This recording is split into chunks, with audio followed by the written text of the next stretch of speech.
good evening, good morning, good day. Welcome to the Entrepreneur Success Formula podcast, where we'll be getting down to earth with real entrepreneurs who work hard and know that success is more than just a mindset, because it takes blood, guts, and a bucket full of luck to survive and thrive in the world of business today.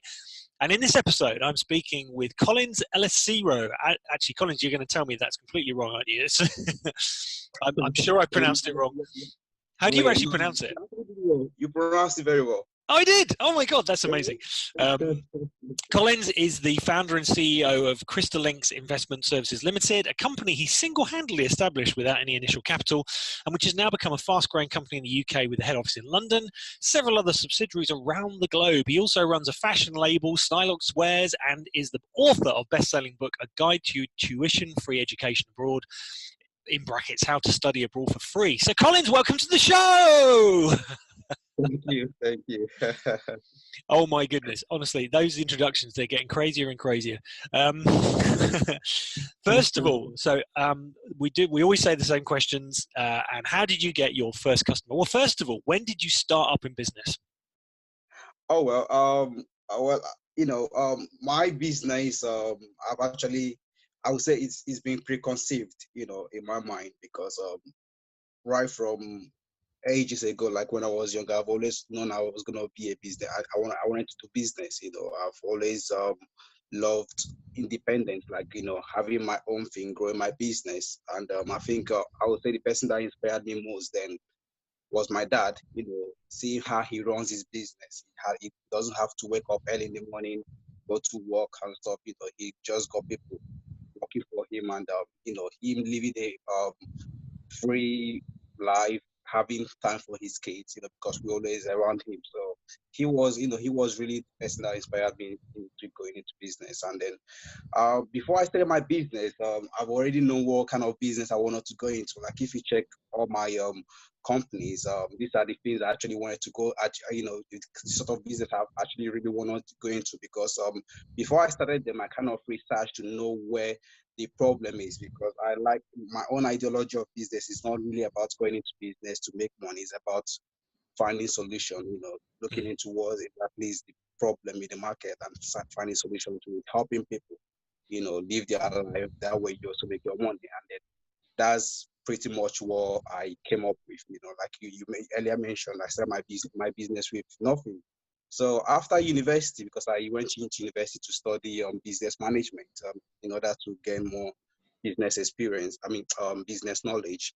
And immediately I finished uni. I think that was in 2015. I graduated, and the next month I restarted a company, and that was how I started building it up to date.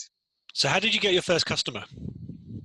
Well, my first customer, I would say, was a referral, through a friend that knew what I was actually up to, or knew what I was doing. And then the first company that started in operation was Crystal Links Properties here in the UK. And then the referral happens to come from someone, back home in Nigeria. He was coming here to study, to go into university to study, and then he wanted me to help him get accommodation, which is one of the things we actually do, because I also help students to get admission into universities overseas, whichever country. But this time it happens that I did not help this young man to get admission, but I happened to help him get his first accommodation in the UK. And then he was quite pleased, when he came to the UK, and then seeing the kind of accommodation I got him, and actually just it was just what he wanted, because it suited his budget at the time. And then going into the accommodation, meeting the sort of people he met, and the environment, he was really, really pleased. And ever since then, he was actually my first loyal customer. Like he introduced me to other several people, students coming from Nigeria, and also students here in the UK that needed help with the accommodation. So I kind of help a lot more people through just one personal guy. And is that how you then got into the tuition side of it? Is it helping students get admission in universities abroad? Yeah. Not really. Actually, I started that business alongside Crystal Links Property, because what the first thing I actually went into was Crystal Links Education, helping students get admission to travel abroad to study. Mhm. But I was thinking that I could do much more than that, because these students, most of them don't know anyone, in the country they're going into to study, and then they will need help such as accommodation, and then getting a job and other things as well down there. And one of my ethos, my company ethos, one of the things we like to do is to actually help uh, um, clients, beyond actually create that relationship of existing a relation that we kind of continue. And then most of our returning clients has been through referrals of other clients that we've helped in the past, whom I've worked with before we provided them with. So I was thinking if I could actually do something that can actually complement Chrysalis education, which is helping these students as well get accommodation, and Mhm. also helping other people as well get accommodation here, because I found out that it's one of the things that people really needed help with. And that was how I came up with Chrysalis Property. But before Chrysalis Property, Chrysalis Education has been in existence. That was the first one I started before Chrysalis Property. And well, it happens that Chrysalis Property was where I actually got my first clients, before the educational side of it. Makes sense. Yeah. Okay. So the second question is, what has been your biggest mental challenge that you've had to overcome as an entrepreneur? Wow. Well, there has been so many challenges. Um, actually faced. I came across growing this company, because this company was started by me, personally. Like you mentioned earlier on, I started this company without any initial investment or capital. It's something I actually built from scratch, and then being the main head to the business, everything, all the decision making, recruitment, marketing, everything was down to me, to make. And it was really it kind of took my time. I had to kind of put in everything I've got into it, and at the same time, I had in mind of working with other people that would also understand the values or what will I say, the vision of Chrysalis. People that are will come in not just to make money, but to also grow the company to the to the stage where I want to the stage where I wanted to go to. So I believe the one of the challenges I had then was actually recruitment, because most of the people that came on board were just there to actually feed their pocket, what they could get out of pay and stuff Mhm. like that. And we weren't making progress. But little people, well, I would say later on at some point, I actually started getting motivated workers, people that actually saw the company, saw the opportunities, understood me, understood the vision. They came in, put in their all, regardless of the fact they're still making money for me, but they actually are the ones that I would attribute the success to of Crystal Links to, because are my workers, because these are the guys that really motivated. They came in and are working with me today to actually grow the company, make it the company it is today. So this might link into this next question then, which is, if you had to start all over again from scratch, what's the one thing that you would do differently? Uh, I would say, the mistakes I made.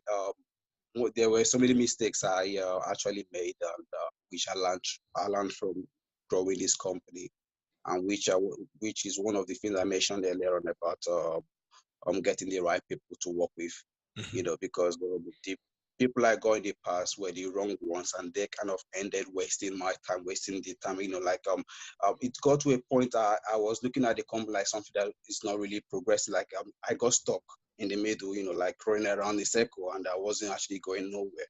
But my determination, my the vision, it was really kept me going, because I knew what this company was gonna. I saw some potentials in it. I actually believed in it. I would say the stuff I would do differently is actually looking into hiring or working with the best people, because when you get the best staff or workers for your company, you're actually going to excel. They are the ones actually that will push your company to the greatest height. Do you know, if anyone is listening to this and who's listened to the three previous podcasts, which it isn't even out yet as we're recording this, but you'll be chuckling, because all four entrepreneurs I've interviewed now have said the same thing for this one. How interesting is that? That's amazing, isn't it? All about recruitment. Yeah, isn't it? I think there's a theme running through this one. Okay, so the next question is, what is the one piece of advice you would give to a young entrepreneur starting out today? Maybe they're in college now doing an MBA or doing some sort of business degree. What's the one piece of advice you would give to a young entrepreneur starting out in the current climate, today's current climate? Well, I like the way you put it. Today's current climate, really, actually, it's really easier to make money today than it was years ago. The internet has made it possible, really very easy for people actually to start off a business and actually grow it, from nothing, from really enough. When I tell people that I started Chris Links investment services with nothing, like no initial capital, therefore I was joking, but it's really possible. What I would say is just determination. If you're determined and also motivated, your end goal, you know where you're going. Just keep focused, because something that happens to young entrepreneurs that when things are not really working to their favor, like they're not seeing progress, they kind of deviate from the goal. They get motivated, and then before you know it, the whole dreams crash it.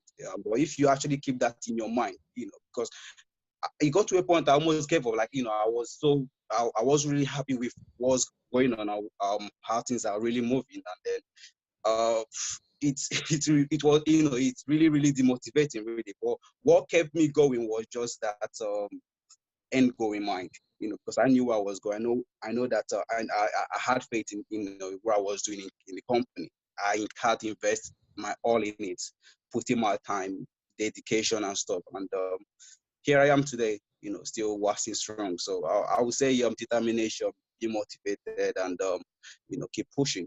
Fantastic. Yeah. Thank you. Now, can you remember the best piece of advice that was given to you by somebody else? And if you can name them, great. If you can't, then don't worry. But what was the best piece of advice given to you? Could have been by your dad, by someone else with regards to business or life, actually. I mean, anything was just the best piece of advice. Well, when I started off initially, there was this entrepreneur I was following. Like I was listening to many of his teaching, and his name is John Lee, the CEO of Well Dragons, based here in the UK. One of his seminars I attended, one of the things I actually took from it, he said there was this quote he mentioned. He said, if you wanted success, if you want success, you have to want like the way you want air to breathe. You have to want it, because if you don't really want success, if you don't really want what you actually working up towards for, and then you don't want it as much, you will give up. But if you want it as much as you want the air, that's the only thing that will keep you going.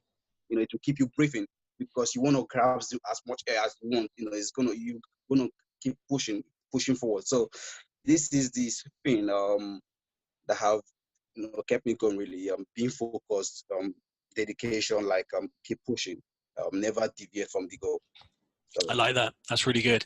Okay, so here's a slightly more tricky question now. If you were in charge of either UK business, or I'm actually going to extend this to Nigeria business. So if you were in charge of, like, if you were the business minister in the UK or Nigeria, what legislation would you introduce to help entrepreneurs and business owners?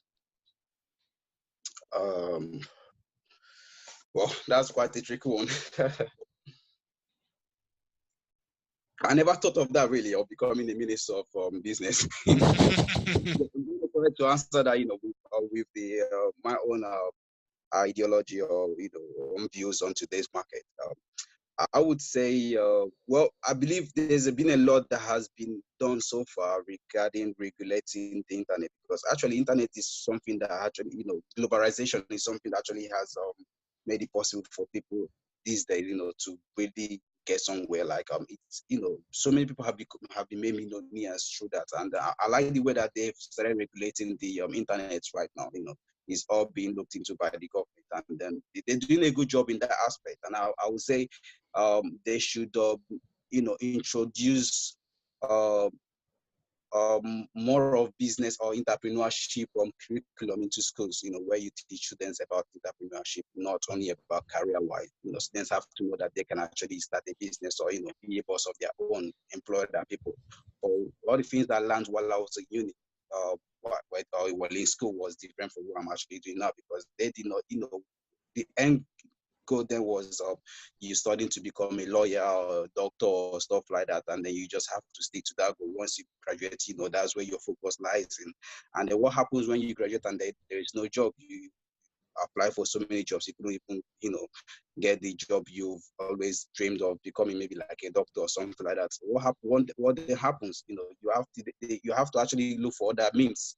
But most people that don't know really about entrepreneurship or like say business get stuck really, because they don't know what else they could do. They'll just still keep roaming around looking for job and stuff like that. So I would say they should do something about the curriculums taught in schools to kids these days. Definitely. I mean, it's incredible that there's no teaching how to read a balance sheet. There's no teaching about what cash flow forecast is. I mean, they just don't teach it, and yet it's just something that everybody needs to know about anyway, even if it's a household budget. Okay, this is the penultimate question. What are your plans for the future, and how do you plan to grow your business, either globally or in the UK or Nigeria? So just tell me about your plans for the future. Well, the Crystallings, the idea of the company, or what the end goal, the main goal is to make it as global as possible. We begin to develop offices around the world. Like we've just recently opened an office base in Ghana, and also we already have one in Nigeria, and also I want to also go into opening offices more in other countries, like both in Europe and more in Africa, because wherever I know I can actually help more people or see that the business could strive in. So that's really main goal, because is the company is a multinational company, and then being a conglomerate, I believe that being in different countries as well will help to grow the business, the company. Fantastic, because I know that you're passionate about education as well, and some of the work you're doing in education is absolutely brilliant. I'm going to put the links to all of your contacts below, but just one last question before we go. What's your favorite business book and why?